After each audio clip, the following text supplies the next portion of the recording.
Hello. अगर आपको लग रहा है कि शादी में डिले हो रहा है और आप उसको एस्ट्रोलॉजिकल रेमेडीज़ से उसका उपाय करना चाहते हैं, तो आप सही जगह आए हैं। शादी में डिले होना, इसके कई रीज़न्स हो सकते हैं। इसके 2 रीज़न सैटर्न और वीनस, वो हमने इससे पहले वाले वीडियोज़ में डिस्कस किए हैं। तो ये जो वीडियो है वो कंटिन्यूएशन में है फर्स्ट वीडियो के। तो आई से आप पहले वो वाली वीडियो देखिए और फिर ये वाली वीडियो देखें, क्योंकि इसमें हम बताएंगे प्लैनेट्स की रेमेडीज़।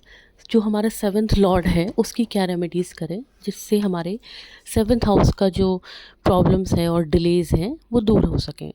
एस्ट्रोलॉजी में 7th हाउस हमारे मैरिज और हमारे पार्टनर को रिप्रेजेंट करता है, इसलिए आज हम इस पर फोकस करेंगे।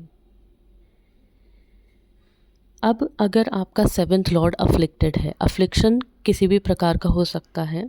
वो मैलेफिक्स जैसे कि सैटर्न, राहु, केतु, इनके साथ हो सकता है, सन के साथ हो सकता है, कम्बस्ट हो सकता है, या फिर 6, 8 और 12 जो कि त्रिक हाउस हैं उनमें बैठा हो सकता है। इन सभी केसेस में हम मानेंगे कि आपका 7th लॉर्ड अफ्लिक्टेड है।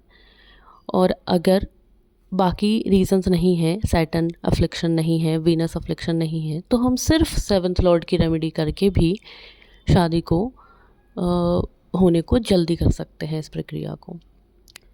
तो आइए जानते हैं each lords in the 7th house और उन सब की रेमेडीज़। आप पहले अपनी कुंडली में देख लीजिए कि आपके 7th लॉर्ड क्या हैं, और उसके बाद इस वीडियो को आगे कंटिन्यू करिए। जिनका भी 7th लॉर्ड जुपिटर है और अफ्लिक्टेड है, उनके लिए सबसे अच्छी रेमेडी है कि आप हर थर्सडे को विष्णु सहस्त्रनामा का पाठ सुनिए या करिए। अगर आप संस्कृत बोल पा रहे हैं या आपको बोलना कंफर्टेबल लग रहा है तो आप उसको पढ़ सकते हैं। अगर नहीं लग रहा है तो एक स्थान पर बैठकर आंखें बंद कर कर आप उस पाठ को सुन भी सकते हैं, यूट्यूब पे आपको मिल जाएगा। इसके अलावा आप थर्सडेज़ को केले के पेड़ में पानी भी डाल सकते हैं, जिससे आपका जो जुपिटर है, बृहस्पति ग्रह है, वो मजबूत होगा और आपकी विवाह में जो विलंब आ रहा है वो कम होगा। अगला हमारा जो प्लैनेट है, अगर आपका 7th हाउस मार्स बनता है तो मार्स की देखिए एक सबसे अच्छी और प्रैक्टिकल रेमेडी है कि आप एक्सरसाइज करिए डेली। एक टाइम फिक्स करके अगर आप एक्सरसाइज करेंगे, वो मार्स की बहुत अच्छी रेमेडी है जिसमें आपका पसीना बहे। उसके अलावा आपको पता है कि मार्स की बेसिक रेमेडीज़ होती है हनुमान चालीसा। तो हर मंगलवार को अगर आप जा सके तो हनुमान जी के मंदिर जाइए या हनुमान चालीसा का पाठ करिए। डेली कर सकते हैं तो डेली करिए। उस हिसाब से देखिए कि अफ्लिक्शन कितना ज़्यादा है, ठीक है। तो इस हिसाब से आप अपने 7th लॉर्ड को स्ट्रेंथन कर सकते हैं अगर वो मार्स है तो। तीसरा, अगर आपका 7th लॉर्ड बनता है मरकरी। मरकरी के लिए आप अच्छी रेमेडी है मरकरी के लिए कि आप प्लांट्स लगाइए अपने आसपास। अपने घर में प्लांट्स, खुद से प्लांट्स लगाइए, उनको आसपास रखिए, तुलसी में पानी डालिए। ये सब इसके प्रैक्टिकल रेमेडीज़ हैं। इसके अलावा अगर मरकरी के जो गॉड होते हैं वो होते हैं हमारे गणेश जी। तो एक गणपति अथर्वशीर्ष होता है, उसका आप बुधवार के बुधवार पाठ कर सकते हैं, डेली भी पाठ कर सकते हैं, या फिर आप संकल्प लेके भी कर सकते हैं कि मैं 11 करूँगा या 108 करूँगा। जिस हिसाब से भी आपको करना है वो भी आपको यूट्यूब पे मिल जाएगा, गणपति अथर्वशीर्ष। ये आप सुन भी सकते हैं अगर आपको टफ लगे इसको बोलना तो, बट भाव पूरा होना चाहिए।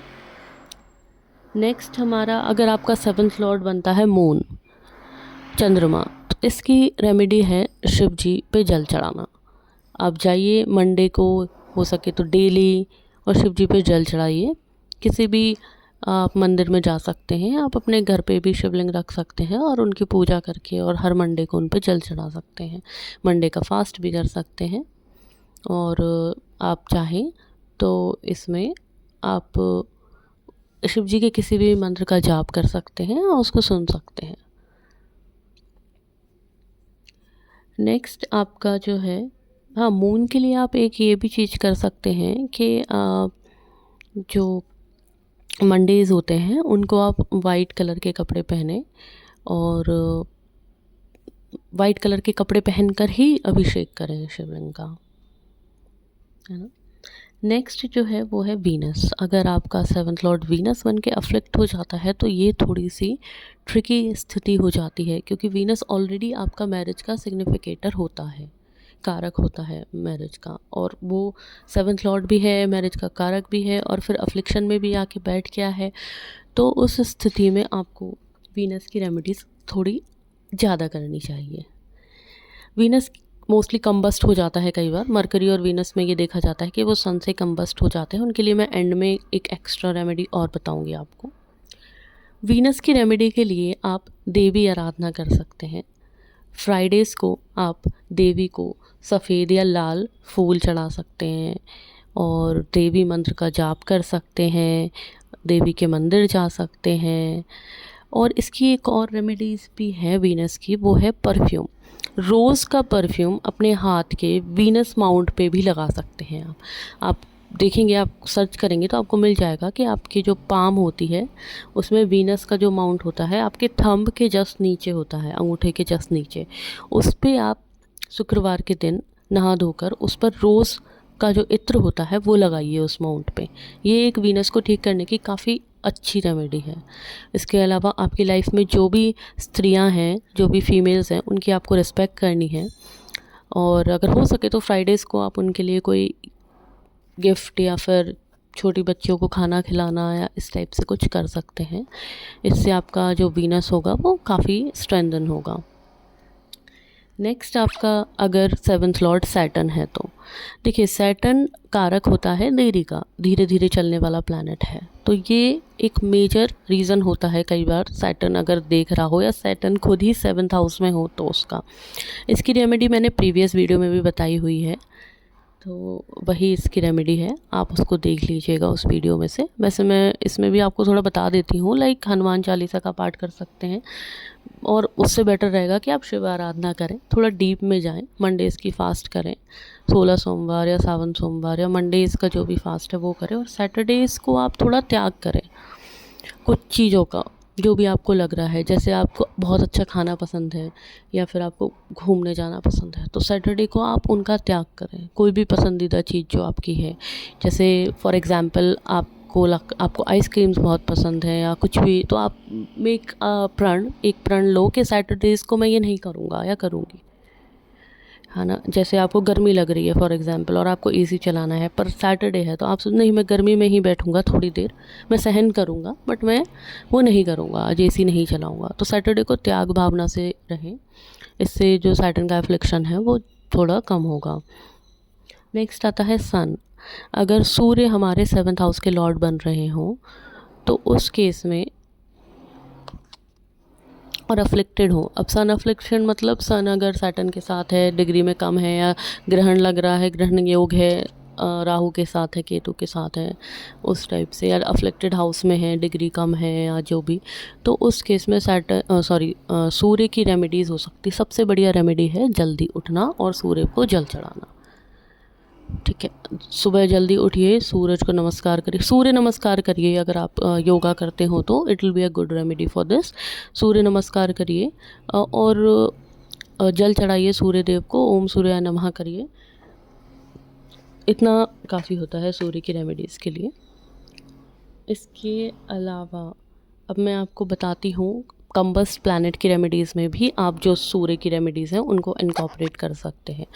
जैसे कि आपका मरकरी अफ्लिक्टेड है, फॉर एग्जांपल मरकरी कम्बस्ट है, तो आप मरकरी की रेमेडीज़ तो करिए जो मैंने आपको बताई है, पर उसके साथ साथ सूर्य की रेमेडीज़ भी कर लीजिए, क्योंकि कम्बशन जो होता है वो सूर्य के कारण ही हो रहा होता है। ठीक है, अब ये सारी चीज़ें तो आप इसमें आपको समझ में आ गई कि ये सारी रेमेडीज़ करनी है आपको।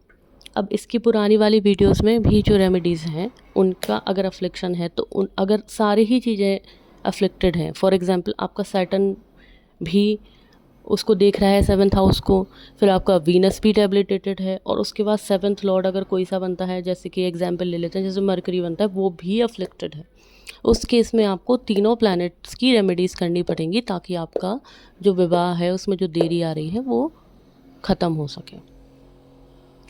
आई होप आपको ये वीडियो समझ में आया होगा। और चैनल को सब्सक्राइब कर लीजिए। नेक्स्ट वीडियो मैं अपलोड करूँगी तो आप उसको देख पाएंगे। नेक्स्ट वीडियो में हम बात करेंगे what causes problems in your occupation, या फिर आपके जो आप काम कर रहे हैं, जो आपका करियर है, उसमें दिक्कतें क्यों आ रही हैं। Thank you.